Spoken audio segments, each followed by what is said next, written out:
opportunity.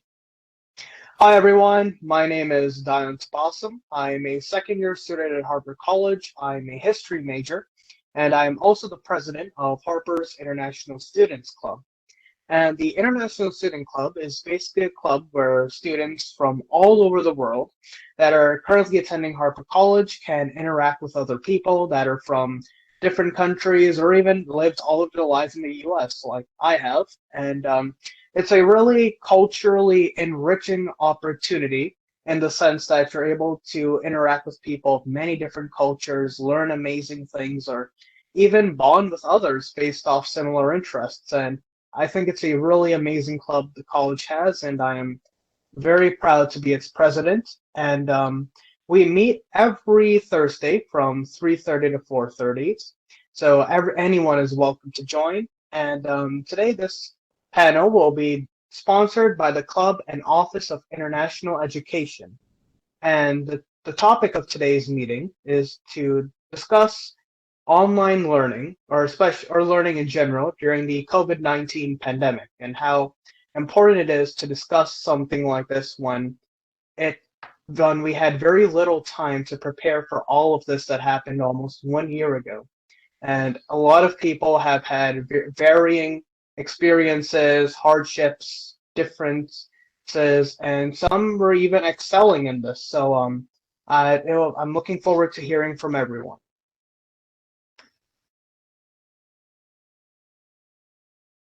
Should I go next? Okay. Hello, everyone.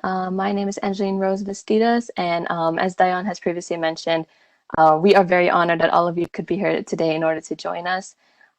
Again, we are also very honored to be your moderators today. And as I believe I already introduced myself, my name is Angeline Rose Bastidas. I am a first-year student at Harper College, and I will be majoring in East Asian languages and cultures. I am one of the officers of the International Students Club, and again, I'm very happy that all of you joined us today. As per usual, and as I'm sure you know, Ryan and I will be moderating this panel. Generally, it'll be very relaxed, so please do not feel the need to be formal.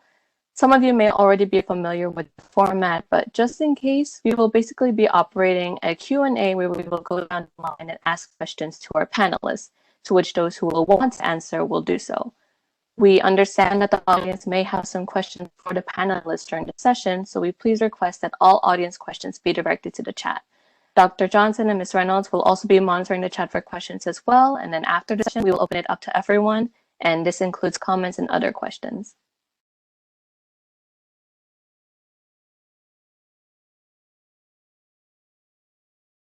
All right. Okay, so we can have the panelists introduce themselves first and tell where they're from, what they're studying, and their connection to Harper and the club. So yes, so we'll start with Anya. Hi everyone, I'm originally from Iran. I was at Harper almost 6 years ago now, and I was part of the international club, both as a member and then very briefly president. Mostly I did, I was one of the, okay, I should say I got my second dose yesterday, so my brain is extremely foggy. So I lose my train of thought very easily, so bear with me. I was also one of the people that dealt with our online presence and social media.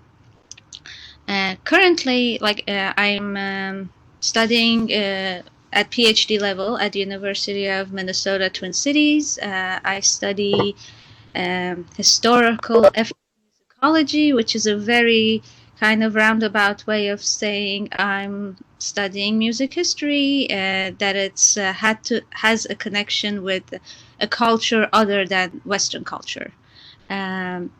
So my main area is kind of pre-modern I'm hesitant to say medieval, but yeah, pre-modern, medieval, Central Asia.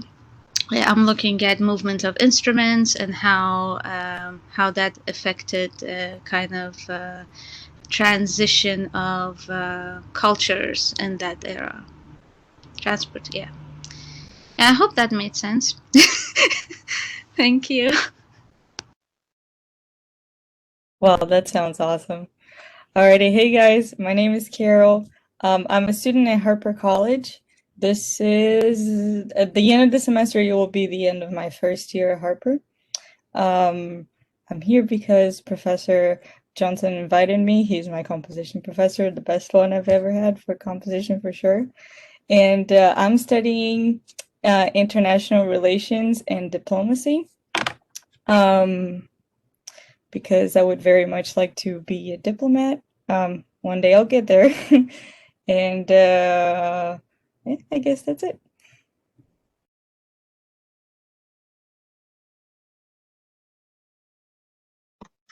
Hi everybody, my name is Jada and I am from Turkey. I am a first year student. I am studying at Harper College because I heard it was a good college.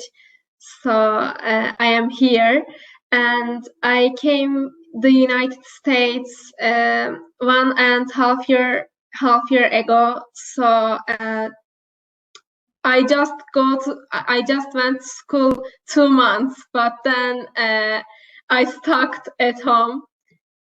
Thank you. Yeah, hi everybody. This is Loveleen.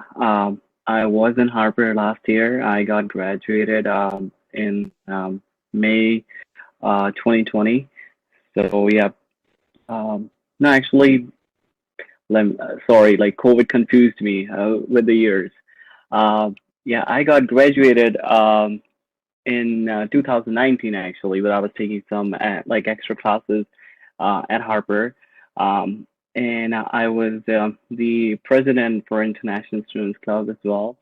I started as an ESL student, and Miss Kathleen, Miss Kate, Miss Kelly, they were my teachers, and Miss Allen. Then I, like been in Harper for like 2.5 years, and Professor Malty was my teacher for econ. And they all are very good professors, so don't you have to worry, you're in good hands. Like everybody in Harper is like awesome. Right now, my major is public service administration and UIC. I also recently got elected as a student trustee for UIC as well.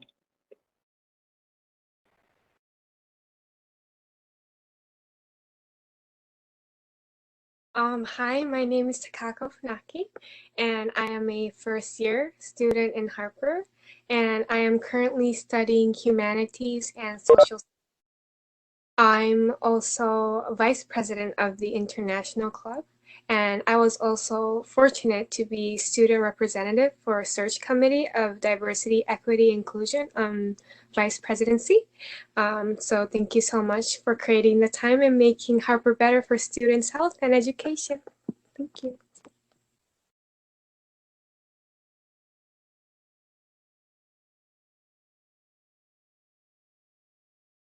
I believe that is everyone who, yes, I do believe that is everyone who has answered. So now that everyone has had a chance to introduce themselves, now we will move on to the panel. And so I will begin with our first question, which is, how have you experienced the pandemic and what has been your greatest challenge?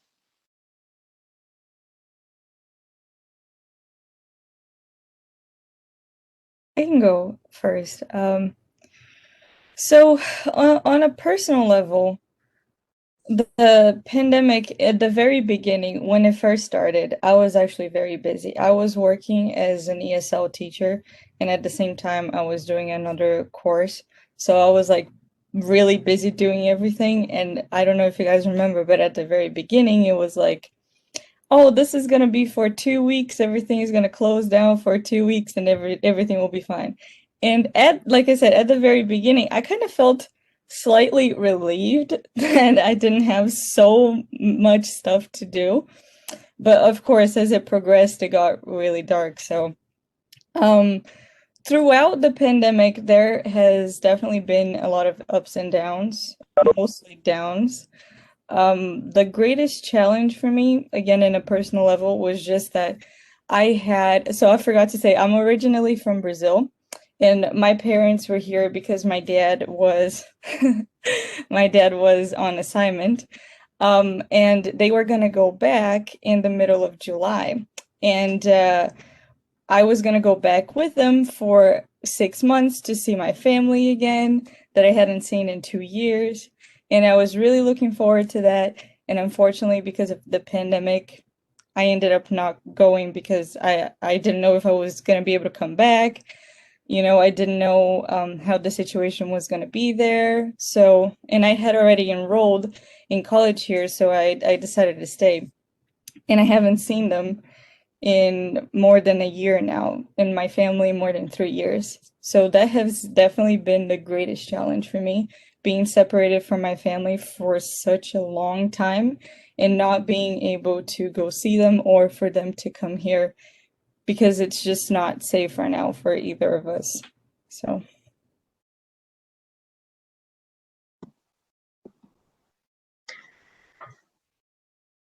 For me, I couldn't go out as I wanted. The pandemic has made it difficult for me to improve my English. I would like to study face to face. This prevented me from developing in terms of language and friendship. And another of my greatest challenges is not being able to get out comfortably. Um, Right now, I have a permit for driving, but I couldn't take my driver license, so all the time I am at home, and it is hard to adapt here. Yeah.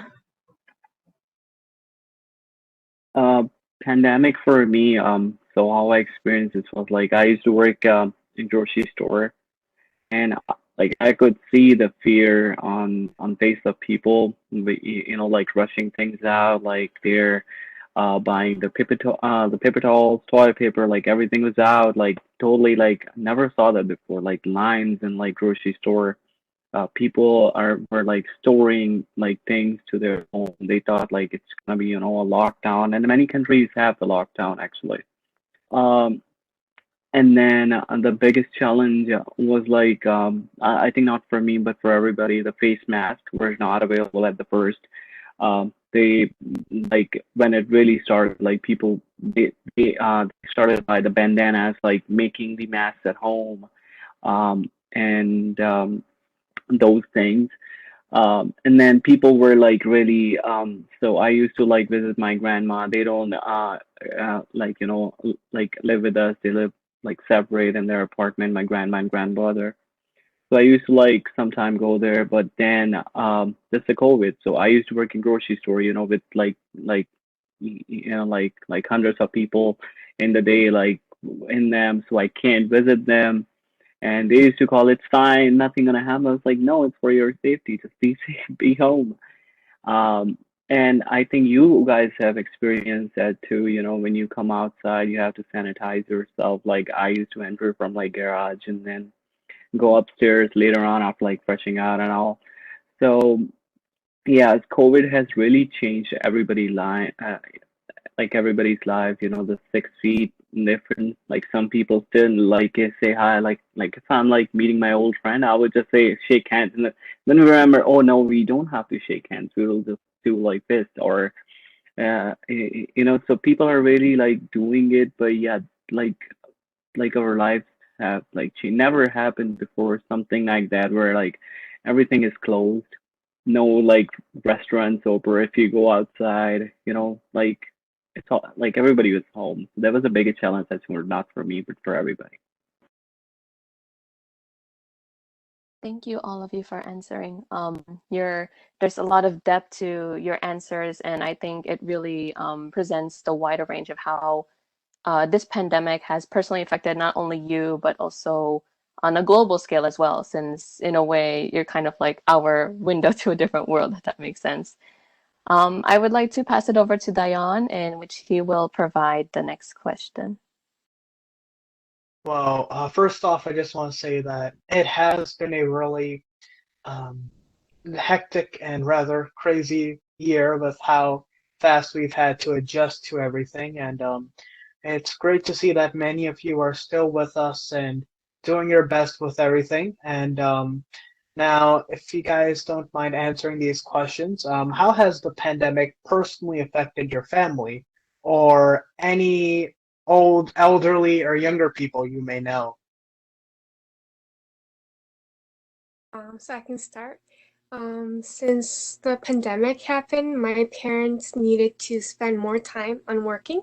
So I had the responsibility as an older sister to take care of my younger brothers and housework. And with this, it was harder for me to create space and balance for education and personal life. And this went the same with my friends who needed to work more on their part-time jobs to make more money so they can feed their family, who also had few brothers and sisters. So the pandemic mostly affected pretty negatively for my surrounding youth because we got more busy with both classwork and personal issues.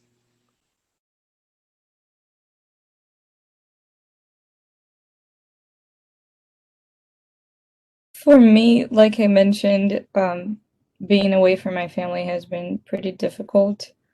There was a period, a couple of months ago, that my mom was very much freaking out with everything that was going on, and she was about to jump on a plane without my dad knowing because she needed to see me, and it was so difficult for me to kind of calm everybody down from far away. So that was my immediate family. And it's funny because my immediate family, like my parents and my sister, they were very careful during the pandemic, with washing their hands all the time, cleaning groceries, and wearing masks. But my extended family, like my grandparents, they were not. And they just thought, oh, I survived this and I survived that. This is no big deal. And they really tempted fate. And there was a consequence to that. And I ended up losing my granddad because of that. And it was a very difficult feeling for me to process because, of course, I was very upset, but at the same time, I was like angry. I felt like I didn't, lecture him enough on what he should have done. And he did everything kind of hidden from us, and we only found out about it when he was already sick. So it was that was really difficult for me to process. And that's why my mom was freaking out. It was her dad, and she was scared that something was going to happen to me, and she was trying to get over here. And then I started freaking out because I was like, what if something happens to you while you're trying to get over here? So that family-wise, I would say was a very big roller coaster with my family. For classmates, I had a few classmates who got sick. One of my classmates was actually admitted, and she was on a ventilator for like a month, and she was even younger than me. That was around the beginning of the pandemic, not the very beginning, but I want to say like fall last year, so like August, September. So I got really, really scared, obviously, and we got scared for her, and that was one of the closest young people that I saw really have a hard time going through it. So when that happened, my grandfather was right after that. I really became very annoying with everybody in my family, telling them to be very careful. Here at my house, I was cleaning everything. I was so obsessed with it to the point that right now I just got my second shot. And it does, thank you. It doesn't really feel like anything has changed to me personally. I just feel like if I were to get sick, there is a slimmer chance of me getting hospitalized, but I still clean everything. I still wear masks in public, that sort of thing. And I think this is something that with me, the pandemic really changed me. I never used to be, I was always very hygienic, but I was never so afraid of touching something at the grocery store, and I don't know how long this is going to stay with me. It doesn't matter, if the virus is controlled. It's still going to be out there, but I don't know how long it's going to take me to stop worrying about every single doorknob that I touch. So that, with me, that's what happened.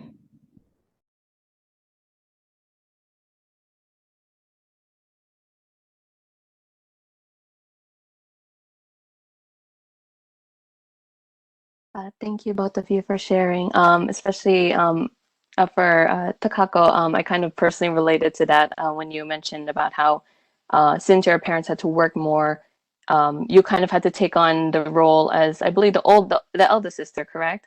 Yes, as the eldest sister to really handle all together, and I completely agree with that. And then as for your family, Carol, I hope that they are doing safe and well, and I'm glad that you're doing much better now, even in spite of the pandemic. Moving on to the next question then, I would like to ask, what have been the impacts of the pandemic on mental health and how are those impacts affecting education? Okay, hello again. But for me, if I have to be very honest, my mental health dropped when pandemic started due to fear, isolation, and mental exhaustion. And sometimes I would just want to sleep in and have this relaxed day, but that's really hard when there is schoolwork and personal work as well. And although there's professors and emails saying that there's help for mental health and how to organize and plan schedules to be more neater in Harper, but if I have to be honest, with a personality like me, it doesn't drive me to seek help. And I think this doesn't only go for me, but other students as well. So I personally trained my brain to deeply know about myself and what fits best for me to balance everything out. And I was able to look back at myself, which was a plus. But for my friends, they were too overwhelmed and mentally exhausted with student work because some classes have many work to do in a short period of time, and most of them are working morning till late at night. And overall, the pandemic is impacting our education because it feels like we're not learning, and instead we're just learning to get praised for having good grades, which defeats the whole purpose of education for my.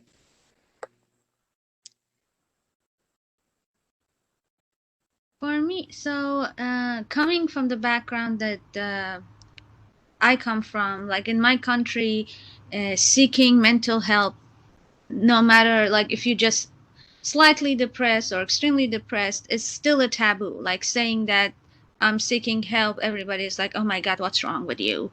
Instead of like trying to help. For me, I'm an extremely social, almost happy-go-lucky person, and this suddenly this solitude really did a number on me. It got to the point that I was not able to do anything, and I felt like I'm always smiling and laughing. And my one of my friend got so, she lives in California, she's my best friend. We were talking and I just like started crying, and she's like, okay, I'm coming over. And she like in the midst of pandemic in May, she jumped on the like an airplane and came over, and my other friend also came over. So having them helped me a lot to kind of find myself again. And another thing, like I don't know how this works in each of your individual cultures. Like in my culture, we're not taught to be kind to ourselves. Like, okay, you're too busy, it's fine. Like your brain and your soul need rest. Just walk away, take like 2 hours of me time, do whatever you like, and then come back. Your brain will be fresher. You can, like, we have not learned to do that. So for me, learning to do that has been an extreme help, because now when I get extremely frustrated, I always remember that, oh, okay, I have to step back, take a deep breath, just walk away, read some poetry, watch some stand-up comedy, and then like come back and do your work. It helps. Oh my God, stand-up comedy got me through undergrad. Just like, But yeah, another thing that I think it's something that it's important, especially for those of us that live in the Midwest, is vitamin D. Uh, yep, and I found that out the semester before COVID hit, because I walk back and forth to campus, so I used to get my vitamin D while I walked. But that semester, the class that I TA'd for was at 7:30 a.m. So when I left home, it was dark, and when I came back, it was dark, and that completely like deteriorated my mental health. And when I went to the doctor, she was like, "Oh, all of us that live in the Midwest should take vitamin D pills from September through April." And now that we're even during like the warmer months, we're still quarantined. I think it's important to like continue taking, because it really helps kind of maintain some sort of a sanity. I'm sorry, I'm rambling on. I'll stop.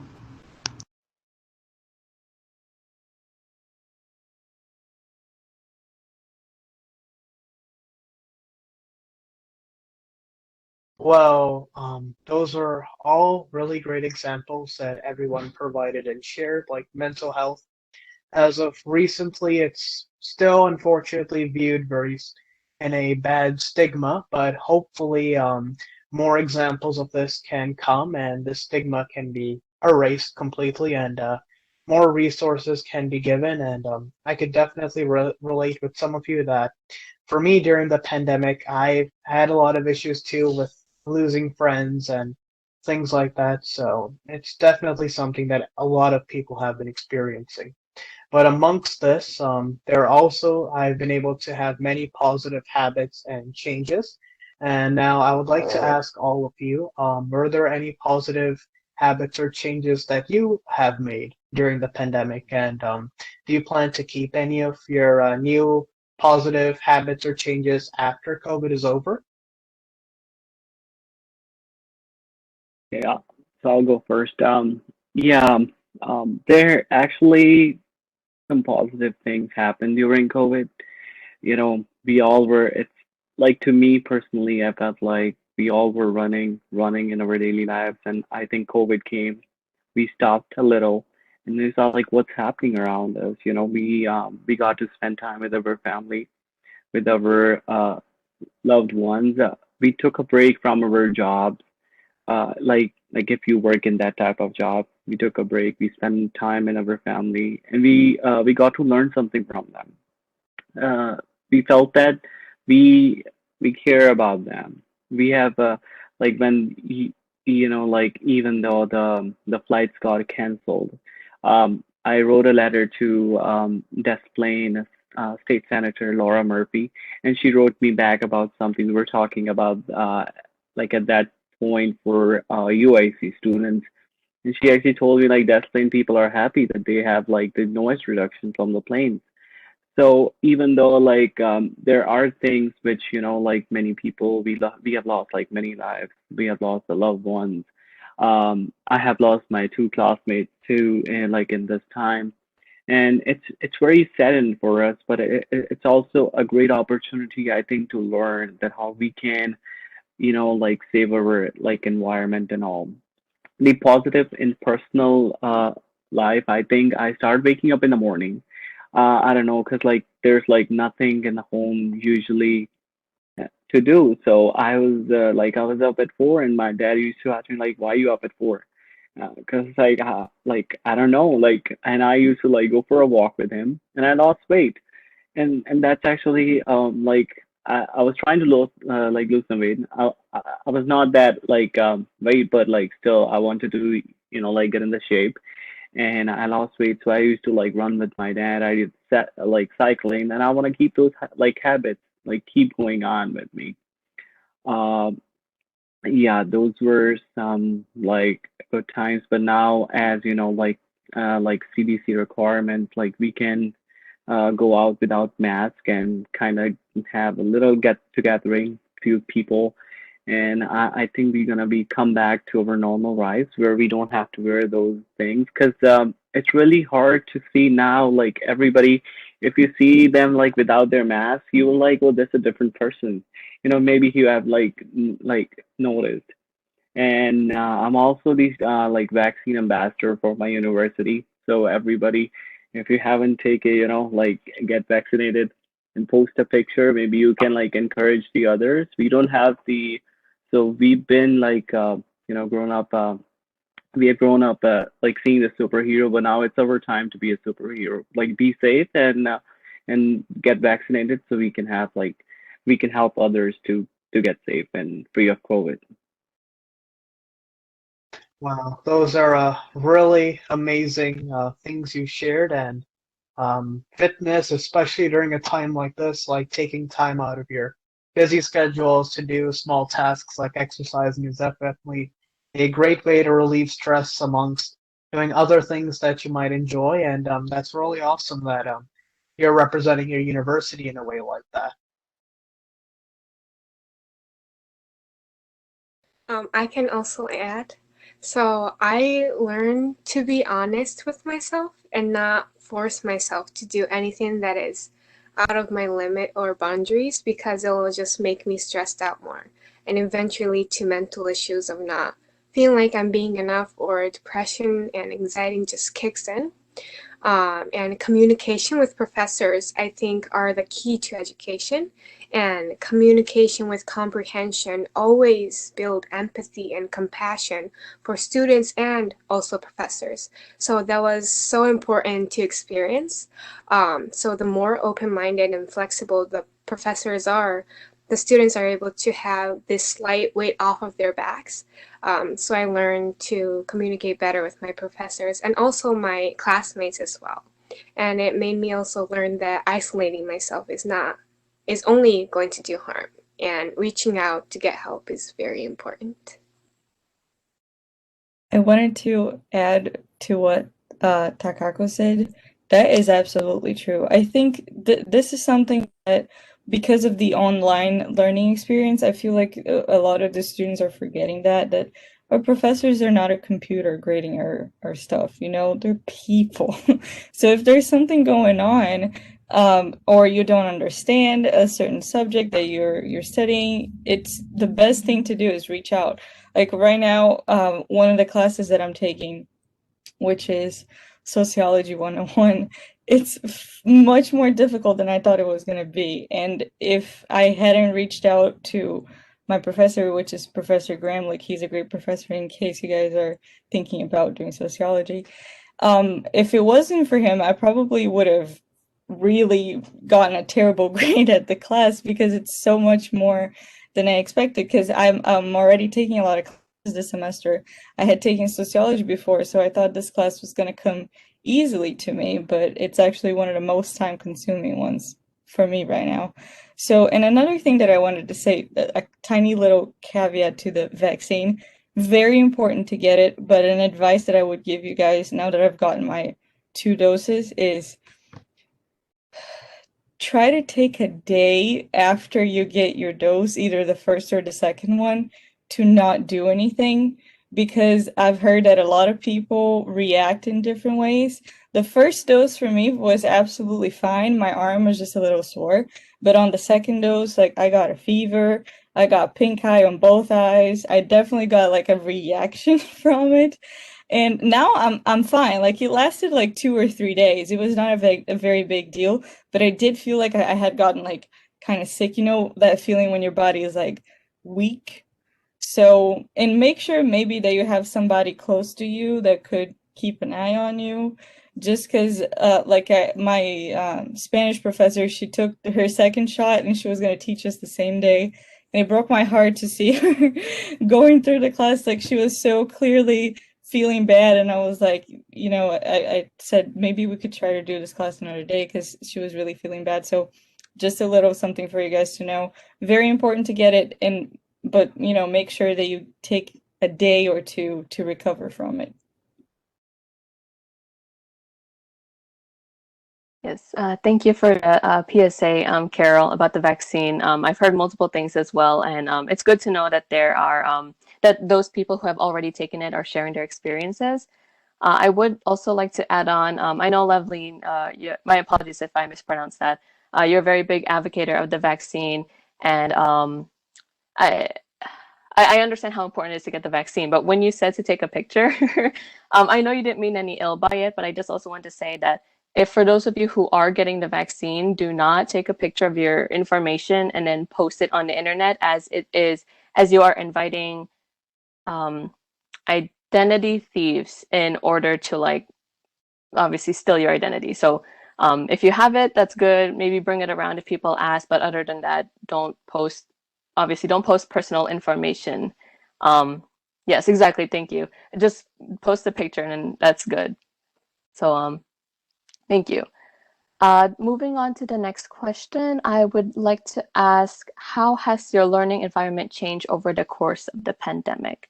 So whether that can be anything in the form of, of course, environment encompasses physical or even technology-based or pen paper, or so on and so forth.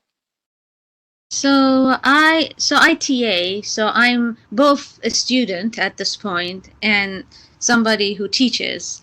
And it's interesting as a student, I like and dislike the technology. Like University of Minnesota uses Zoom, and I don't like the way it lags and suddenly you can't hear the person. Or my favorite thing about it is when when it suddenly fast forwards and the conversation comes out like this instead of like coming out normally. It always makes me giggle. But as somebody who teaches, I really like their breakout and the breakout session option that Zoom has, because it's allowing a lot of students that otherwise because these kids that I've taught this semester, I've been their TA for the past 2 years, so I know them, and a lot of them do not talk. But in breakout rooms, because we're typing and they're using the chat options, suddenly like people are like everybody is sharing their knowledge or ideas, and it was really nice to see that like people that did not engage before were suddenly engaging. It is at this point becoming too much, because here if I want to see a doctor I have to use Zoom. If I want to go to class, I'm using Zoom. If I want to hang out with friends, I'm using Zoom. If I want to do a study group, I'm using Zoom. So it's just too much, especially if you're like, I live in a 1-bedroom apartment, so my apartment is my home, my workspace, my study space, my classroom, and that becomes a little bit unbearable for me at times, because I can't take being in the same space over and over again. So what I took to doing was I like remodeling my living room. So that instead of doing it once every 3 months, now I'm doing it like every other month. And my friends, every time they come over, they're like, "Whoa, you changed it again." And I'm like, well, this is how like I'm keeping my brain stimulated and happy enough to be able to sit and work rather than just that's me.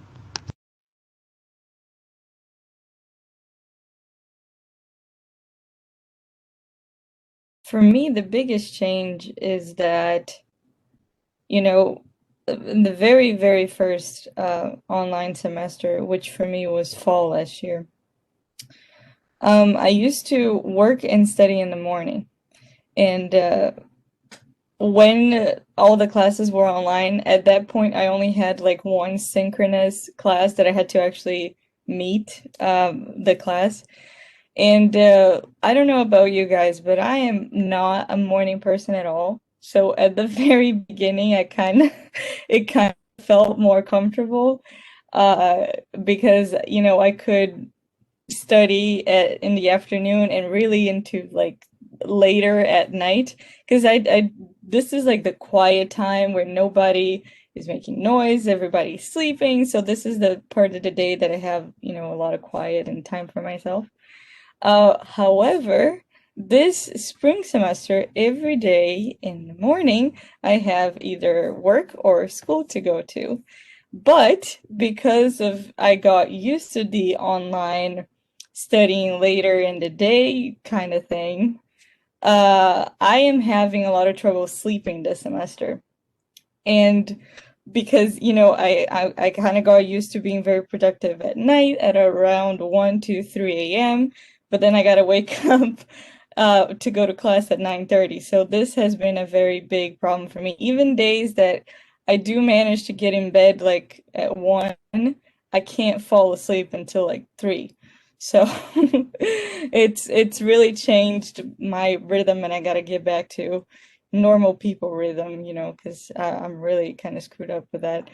And the other thing that Anya mentioned is because now my house is like my work space and my study space and everything, something has been happening, and I don't know if you guys can relate, but I can never sit or find a comfortable position to do either work or studying for longer than like 30 minutes. Like I used to sit on whenever I got a chance to sit, right? Whenever I got a chance to sit down, because I used to teach, so I was standing up all day. I was like so relieved, and I could sit down and do work for like hours in the same chair. Nowadays, like I sit on this chair and then I lay on the bed and then I lay on the recliner and then I gotta, lay down like this because everything hurts if if I'm in the same position for more than 20 minutes. So that has been one of the most annoying things. And well, I guess I'm glad to know that you guys can relate. Can I interject very fast? It's better if every 30 minutes to 45 minutes you get up and walk around, because if we're in a class, we usually get from this class to that class. But now that we're at home, that's what I do. I usually put like I study for 45 minutes, and then I usually put some Persian dance music and walk around the house for 15 minutes, and then I turn it off and put like I go back to my studying. Another thing, since everything is online, try to rest your eyes every 20 minutes, because otherwise you get what the issue that I got, that they were getting so tired that I was getting nauseous and having headaches. So take care of your eyes.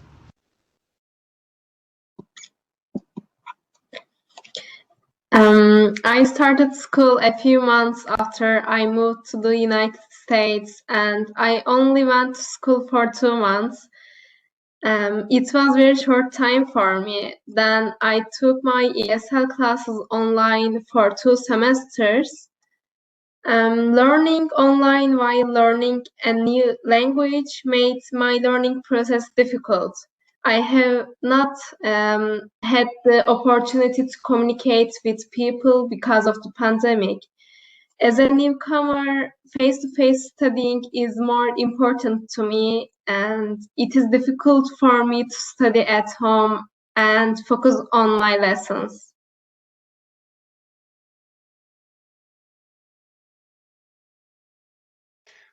Well, those were all really interesting points of views, and how it's been a very unique experience for all of us. And I'm really happy to see that all of you have been adjusting to this and doing your best during a tough time like this. So now I want to ask the next question, and possibly the last question, that how have your native countries responded to the pandemic differently than the US has? And what can both countries, your native country and the US, learn from each other in terms of combating the pandemic and all the different procedures and everything? Well, my country is terrible, and it's they didn't quarantine. The only quarantine that we had, so the Persian New Year starts at the first day of spring, and there's usually a 2-week break. So what they did they extended the 2-week break for schools, but jobs, people said went to work, and even when they 2 weeks ago, they announced a lockdown on Tehran, and I was talking with my friend, and she's like, "I'm at work." I was like, "Isn't it a lockdown?" She's like, "Yeah, but like jobs, like people still go to work. They don't. The vaccine is not there. I really don't know what vaccine they're using, but last week after injecting two kind of city workers, both of them died. Like it's they're not taking care of the people at all. Uh, they and people mostly are at this point, because in Iran it's not just COVID. There's so many different issues with the uh, political issue between Iran and America, and then the situation with Qasem Soleimani, and then the airplane, and then COVID happened. It's been a very, very like unfortunate couple of years for Iran, because for people, because the government, they're all doing fine. None of them are sick. Those that had symptoms flew to Britain and got their shots.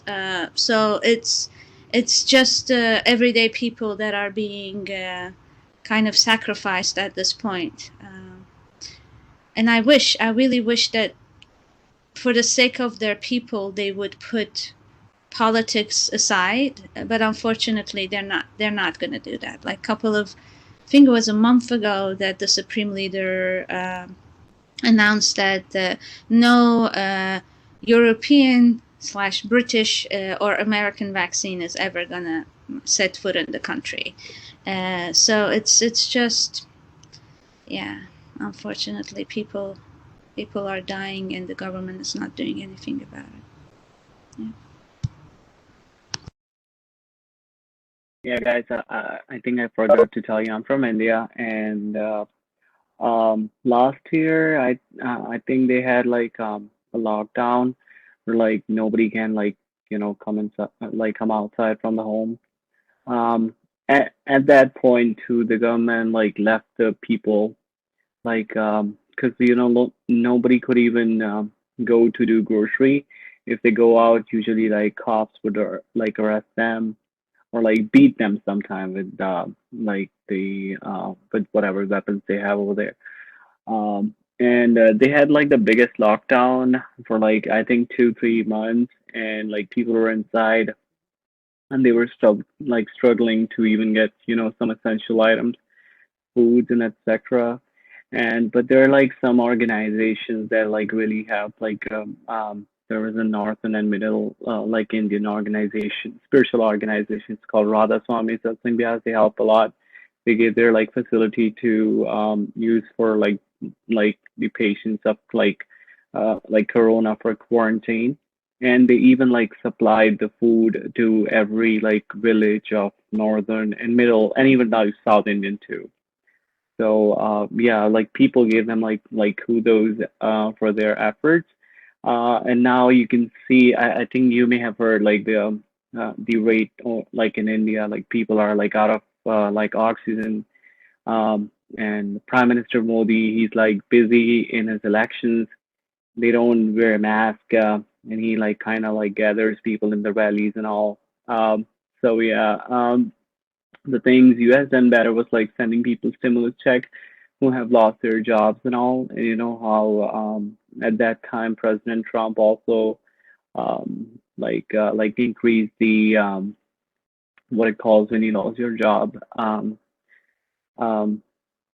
yeah, the unemployment. Um, he made it like little like increase in that and little bit of tax reduction. So somehow it helped many people, but we have lost jobs, and I think at that time we could have done better, and in India we like they could have done better at the same time. So the both of country has to learn like how the COVID spread without the neglect because of the negligence of the government, um, and people are dying again. It's always the people, politicians play their part. Nobody cares about the public, but in US they do, I think so. But now we have a new administration, and we have like so many people got vaccinated. I think the good days are coming.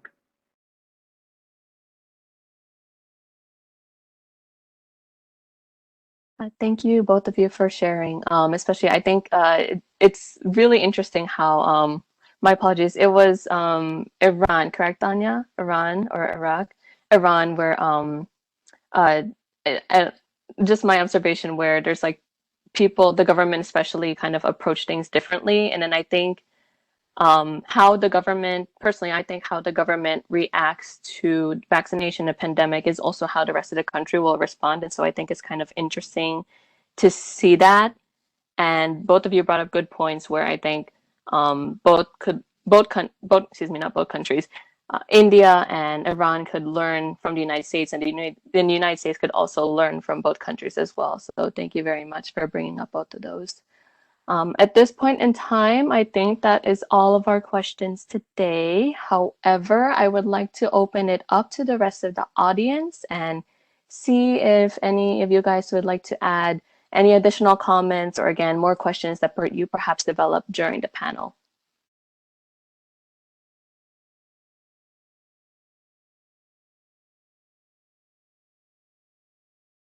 I have a question, and anyone can answer. I have a question if no one else wants to, if no one else has one, which is, how do you think that colleges and universities, or even how do you think that professors should support students during this time? What has worked? What has really helped you? And what are some things that you think that colleges or professors should be doing more of? So what happened the first semester that this happened at here? They gave the choice to students to change everything to pass or fail, and that kind of relieved some attention and stress.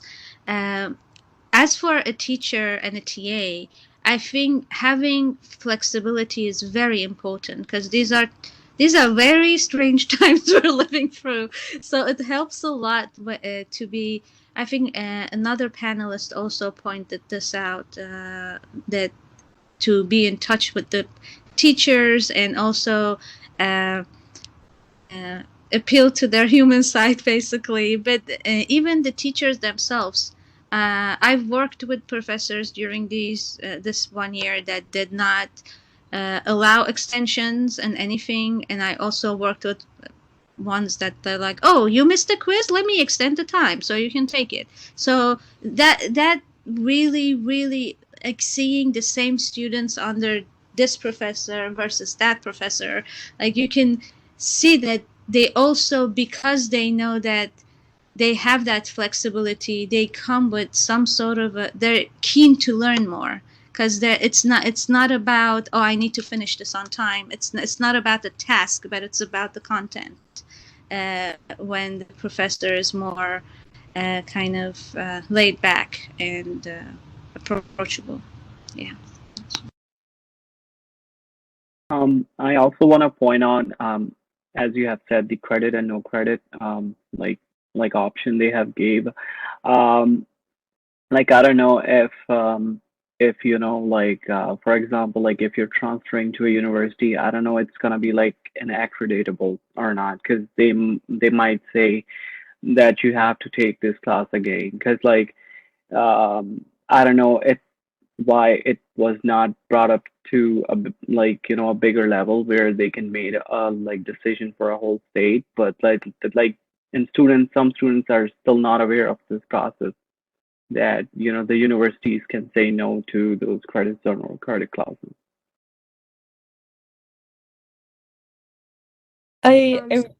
Sorry, go ahead. Go ahead. Okay, sorry. So for me, I think I take asynchronous classes so that I don't see anyone. But what helped me so much was that once a week, during like Monday or Tuesday, my professor uploads a video of herself, like checking in, like, hey, how are you guys doing today? And blah, blah, blah. And then goes into like a lecture mode. And even that lecture itself, like she puts on a costume and like, it's very fun. So then it's very engaging. So then learning makes it more fun. So then I'm like a lot more engaged and motivated. So then that helped me brighten up my day. And I'm there like, okay, I should study more. I should do more. And then, so yeah, for me, that works. I was gonna say, at the very beginning, when we moved online, that we could definitely see like the learning curve both for the students and professors. Um, and a lot of professors, they're like excellent in-person professors, but they were kind of struggling with the online transition. And the more, like Onion mentioned, some of them are really understanding, which compensates for that little bit of a struggle, you know, because it's not easy for us, but it's also not easy for them. And this being more understanding and seeing that, sorry, there's like people cutting grass around. I hope you guys can't hear it. But like, Jeez, okay, I forgot what I was going to say. All right. So this flexibility is really necessary because with being online, there are a lot of things that we can't control. And understanding that makes a very big difference. I have been really blessed with my instructors. I really cannot complain about any of them. They are all very flexible and very understanding. But I have heard comments from other students who were not as lucky as me, I guess. And there were definitely moments that, let me give you an example. I have a classmate that, not really a classmate, he was my classmate, but he's not anymore. So right now he's taking Math 101. And it's, math is not exactly an easy subject for most people, but for some reason this course that semester was only offered, there were no synchronous classes, or if there was, they were all full. And he was really trying to reach out to the math professors so she could try to, you know, talk him through a couple of exercises, because he was really starting to get his grade really low because he didn't understand the first couple of subjects, and then the next few ones are kind of cumulative. And she said, oh, I can't get on a Zoom call because where I live, the signal is no good. And he said, well, can we get on a regular phone call? She said, oh, the signal is no good for that either. We can only do emails. I mean, it's really hard to explain math to someone through email. You know what I mean? So this, I guess, would be a complaint. It's not really for me, but if it was with me, I would be very upset to think that they would put a professor who has terrible signal, especially of a subject like math, online without really having the resources to help the students. Another thing that I would say, again, related to the flexibility, it's the other side of the coin. So even if professors are very flexible, us as students have to be truthful, because a lot of people sometimes forget about an assignment and they blame it on something. Oh, my Wi-Fi was not working, that's why I didn't do the assignment. You know, it's hard to build that trust relationship if you expect your professor to be flexible with you, but you are trying to get out of assignments. Go ahead, Anthony. Continue. I was waiting. I just wanted the second chance after you. Don't worry. Continue. Sorry.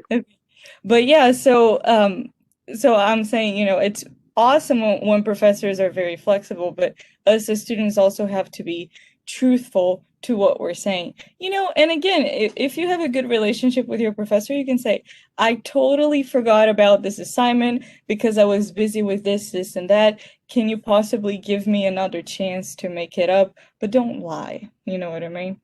Okay, I'm done. Hi guys. Sorry, I just remained quiet listening to all of you, and you are amazing. You all are so amazing. I'm so impressed listening to you. But talking about this, I agree with Takako and Carol about some things that you are saying. But in my case, in my opinion too, I will say that both the professors and the students, let's say, are guilty in certain points. I don't know how to explain that, but I have a professor which is a very technological professor, and he uses a lot of things to make us stay in class. He asks questions, hey, just to see if anyone is there, you know, in the other side of the computer. But the thing is that I see that many other teachers have become like the teachers at the beginning of the creation of the world, which was one person speaking to the rest of the people, and everybody just taking notes, but nobody was allowed, sorry, to participate in class. And some teachers are just like that, like, okay, they just speak and speak and speak and speak and speak, talk and talk and talk, and nobody. So you don't have to stay there. You know what I'm saying? You just connect, click the button, go away, because the teacher's only going to speak.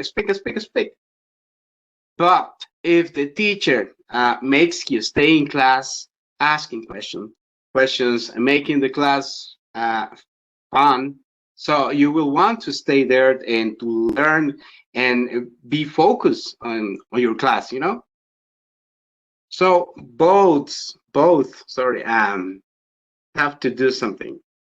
Teacher and students.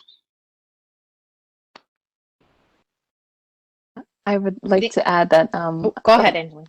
Oh, sorry. I like to add that I completely agree with what you said, Anthony. I think for me, at least, I think that hits very close since my younger sister is still in high school, and what you said basically summarizes even what she does during class. So, I think, as you said, and as Carol and Takako, and then I believe Anya, and I believe also Loveline also mentioned, um, it's a really back and forth communication between the instructor and the students in order to really create a suitable learning environment, for lack of a better term.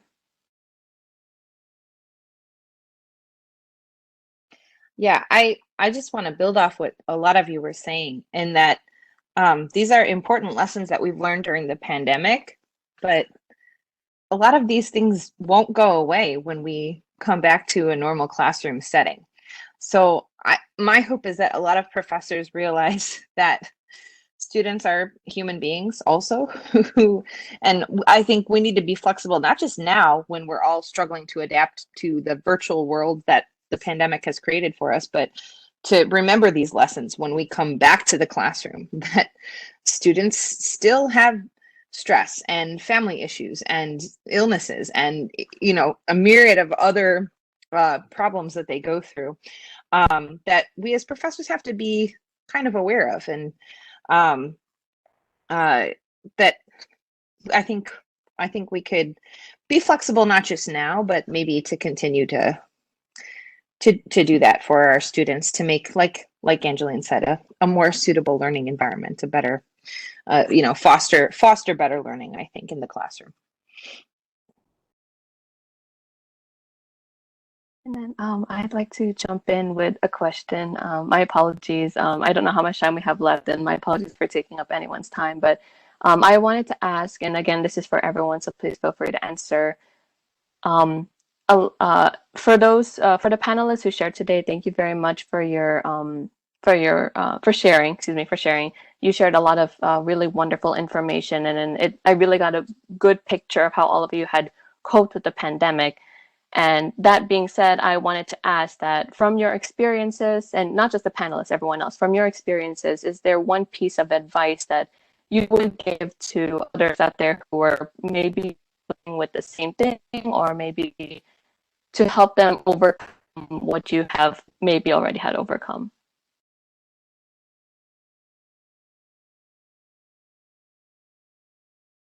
I'll add something. I think a good first step to that is that acknowledging that it's a tricky time and that it's normal to not feel good, and to be overwhelmed and to be upset about being cooped up at home all the time, and missing friends, missing seeing family, being frustrated with that, and that you're not alone in feeling that. Because I know it's easy to kind of, especially now that we're all in our own homes and not really interacting with a lot of people, to feel like you're the only one, but it's a really normal time to feel not the best, not like you were before the whole pandemic started.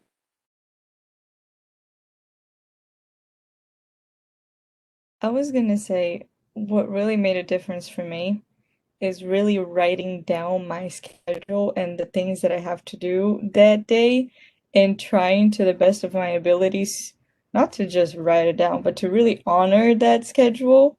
And another thing that was very important to me, I'm not sure if you guys are able to do it, but try to have at least one day of the week that for you to do nothing. It's like a restart button sort of day. For me, for me, it's usually on Sundays. I try to get everything done before Sunday. And again, if anything goes wrong, it's kind of like a buffer day. If anything goes wrong with Wi-Fi or an assignment or not being able to get a hold of the professor before turning it in, I think it makes a big difference. For example, because the semester is coming to an end, the past 2 Sundays, I haven't been able to get like a full-on rest day, and I feel it. I feel it in my body, in my focus, in my concentration, and I feel like I'm constantly trying to make up for it. You know, when I sit down to have lunch, I feel like I deserve a one more episode of that series because I didn't get my Sunday. So just, try to polish yourself, I guess. Police yourself. Hi, Carol, make me laugh. You're right, you're right. We deserve a chance to watch the whole TV series, The Mandalorian, till the end. But guys, my piece of advice, if it is, um, we are staying connected. I am in Costa Rica right now, and you are thousands of miles away from me. And I mean, we have technology. Make time to call your family. I mean, your relatives, your friends. Make time. We are usually like full of things to do, full of things to complete.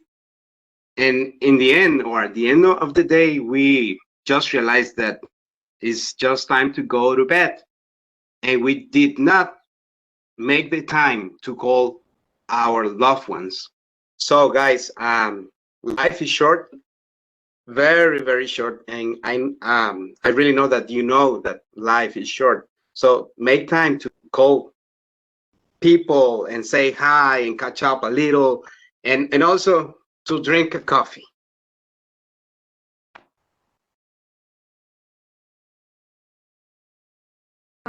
Yes, I agree. Expressing your love to your family and friends and relatives is very important, but you cannot do that if you cannot express your love to yourself, I think. So love yourself as well. You all are capable of loving yourself because I just think that if you have the ability to love yourself, then you have the ability to love others because like self-care doesn't equal like having a spa day. It can be like eating anything, drinking. Do you brush your teeth? That's part of self-care. That's part of expressing your love to yourself because in conclusion, I'm just saying that you do love yourself. It's just sometimes you get annoyed. Sometimes you're like, oh, what am I doing? But you do love yourself, so I'm just saying that.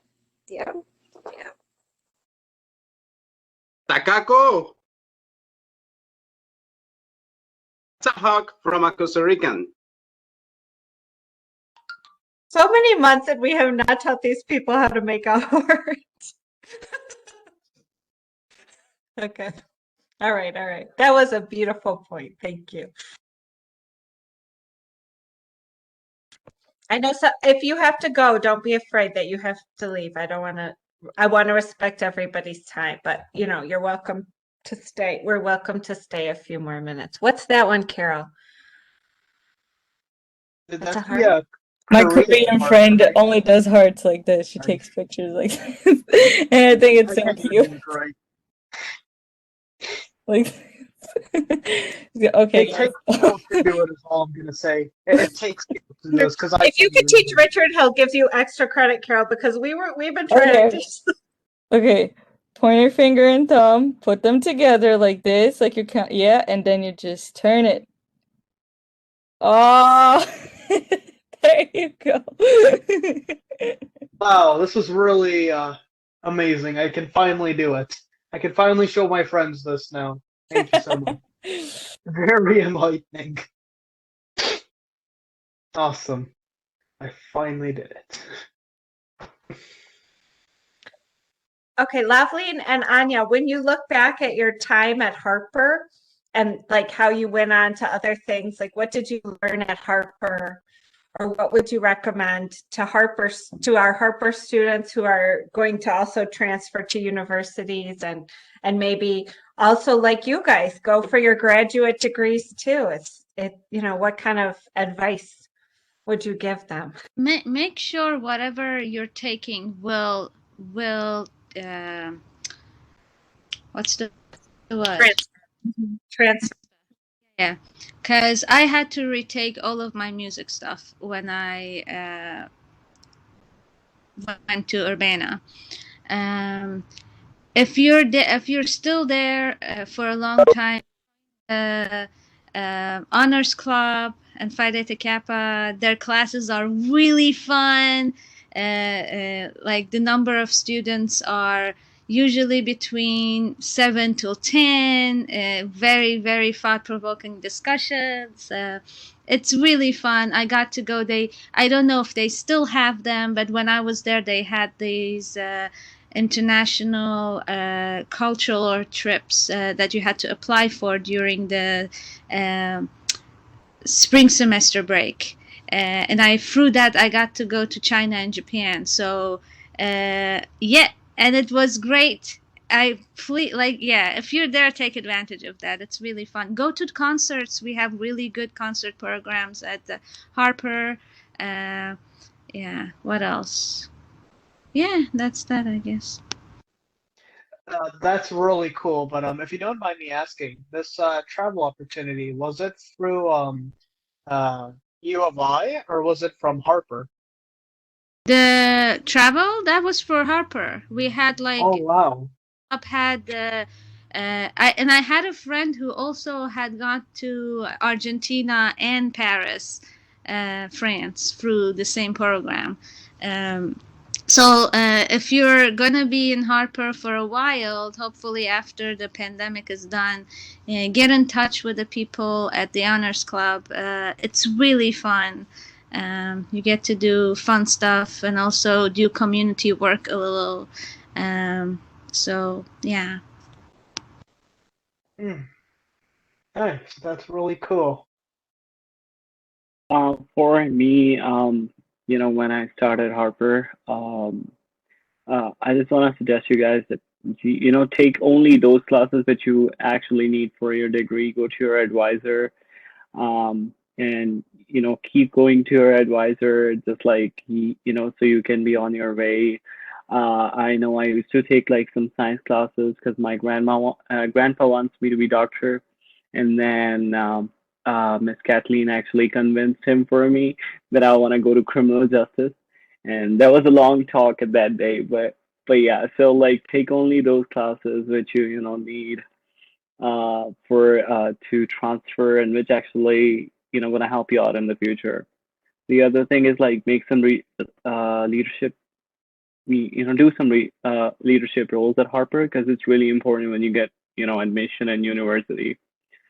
Take part in student like international student club. It's a good start. You can be president and an officer. Just take part in student government. Be a student government chief of staff, vice president, president, and student trustee, and then like explore the world. When I was a student trustee, I actually had to go to New York, Washington D.C. to, I actually went to White House too to actually see, but President Trump wasn't there at that time. He went for a golf. Um, and yeah, we had a like meeting set up with other student trustees, but he decided to go to golf. That was good, but but yeah, and then I went to San Francisco too because I represented Harper when I was the vice chair for American Association of Community College Student Trustees, and it's a bit like Harper can take you to those national levels, so it's like take parts in those. And like coming back to the last point, our teachers are really good. Like Harper, I used to say, and I said it in my last report too. You know how like if you're a Harry Potter fan, like how Dumbledore used to say that like help will always be given to Hogwarts, given at Hogwarts to those who ask for it.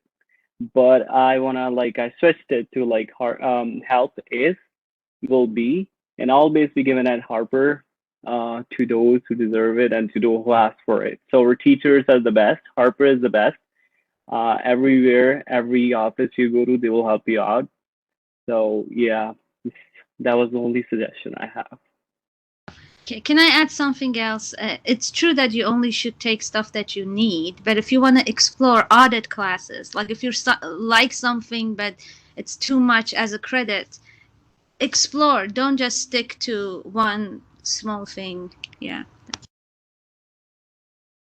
A little thing that I wanted to add that my advisor brought up to me, and I feel like a lot of people don't know about it, is a CLEP test.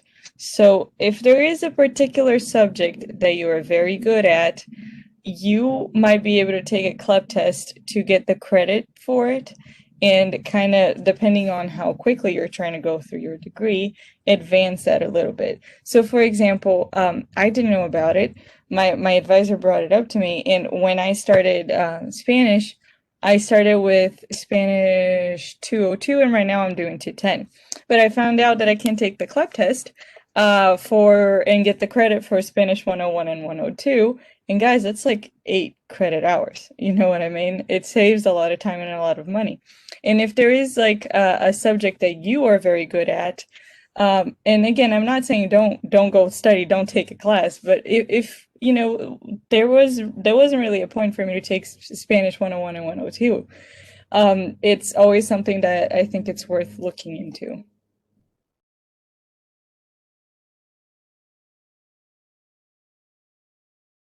I would like to ask everyone here that because of the fact that we didn't really have that many opportunities with meeting new people or interacting with others in general, this year, what have you all done to meet new people? Like, have you been on new applications? Have you started talking to older friends on social media, or used group apps like Discord to find communities and to make new friends? Or how did you all socialize over this pandemic? So I am fortunate enough to have 4 other Persian girls living really close to me. One of whom is who's my closest friend here. She lives across the street. So we study together. If I'm having a rough day, she will cook and bring food over. If she's having a rough day, I will cook and take food over. So we've been and since we are all in quarantine, like we're the only other person. I mean, she's the only other person I see, and vice versa. So that's how I mean, she really helped me keep my sanity. And another thing that I did was one of my friends discovered this girl on YouTube who gives like 10 to 20 minutes workouts. And we used to get up early morning and Zoom and do the workout together. She was in Illinois, I was in Minneapolis. But that helped to give like some sort of a routine, and that's one thing that I've kept, even though you might remember her. She was also part of the international club, Susie, Korean. She joined the military. So yeah, so we did that before she went off. And I still continue to do that. And for me, I think having a hobby in times like this is really helpful. I know half of the population of the world became bakers during this period, but yes, I bake too. But I really enjoy taking pictures. So for me, Instagram was one of the outlets that really helped me engage with even people that I didn't know. Wow, sorry, you're going to say? Yeah, I wanted to say that mine isn't as like, I guess, nice in a way, but I definitely developed much stronger relationship with a group of girls that I had, and we mainly kept contact through Discord. And then I remember during the holiday season, I personally like gave them out cards, and then I always say that I'm the cheesy one. I like I'm a very emotionally based person, and so I personally think that because of my reliance on like emotional dependency, that I was able to like strengthen all of us together. But other than that, at least in terms of Harper, it's difficult with the online setting to make really to actually make friends rather than in person. Um, Even in joining clubs, I don't believe I've had the necessary, I guess, pleasure of generally making a new friend other than just meeting new people. I've been fortunate, however, to make new friends via my language class that I'm taking, and it has definitely been a blast. What are you taking? Right now, I am in Japanese 102.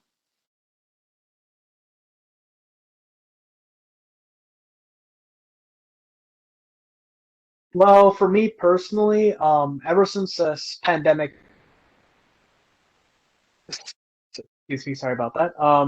Ever since the pandemic happened for me, unfortunately, I have lost a few friends due to everyone having to focus on their own things. But in the meantime, I was able to meet a lot of new people, especially on the app Discord. Like there are a lot of cool communities I was able to join and talk with people from all over the world. So that's a really cool experience. And also getting to meet other classmates, which was definitely fun, and other club members of this club as well, which is really cool. And overall, I've barely been talking to a lot of people, whether it's Instagram, Discord, or just anywhere. So it's definitely been in terms of interacting and meeting new people, it's definitely filled that void that a lot of people have of not really being able to communicate with others due to being isolated from like a lot of things. And I'm very thankful to be able to still talk to a lot of people. So.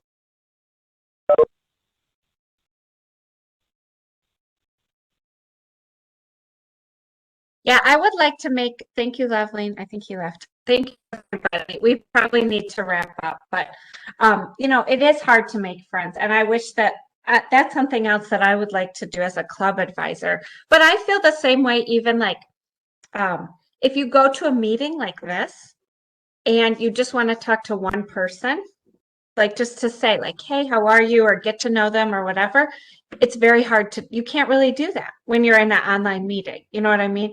You can't have that private conversation.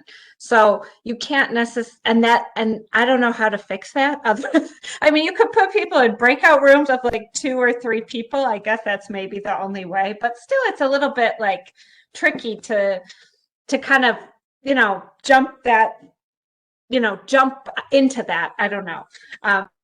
To personal information. So yeah, anyway, that's something we wanted to, that I would like to work on too a little bit more for the club. But does anyone want to make any final comments? Richard, did you want to say anything?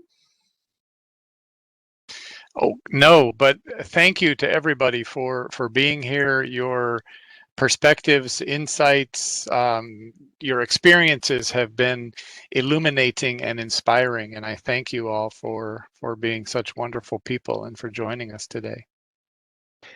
Thank you for the opportunity. Thank you for having us. It was nice seeing those Yeah. of you who I knew, and it was nice meeting the rest of you. Take care of yourself. I'll be leaving. Bye, everyone. Thank you. Likewise to you. Take care. Thank you. Thanks, And next everybody. week, I think, guys, we will be having a Dr. big Johnson? meeting with Pasquala. I think many people will be coming because she's a very popular lady on campus, but I think it will be a really nice opportunity. And I think you guys will really enjoy, and that will be a good pep talk, hearing her story. Yeah. And then in 2 weeks, we'll be back with a normal meeting. That might be our last meeting, but I think the plan for in 2 weeks, we're gonna review the whole year, but we're not gonna stop. And then we're gonna decide what we're gonna do going forward, because that would technically be our last meeting, but I don't think it should be our last meeting. I think probably we should keep meeting to keep the momentum going. So Yeah. I just will ask you guys to think about what you wanna do. Do you still wanna meet every week? In June, July, August, or do you want to do every 2 weeks or something like that? And we'll figure that out. So yeah. Oh, Does that sound okay? and next week you guys should definitely be there because you'll get a chance to win a free book. Oh yeah.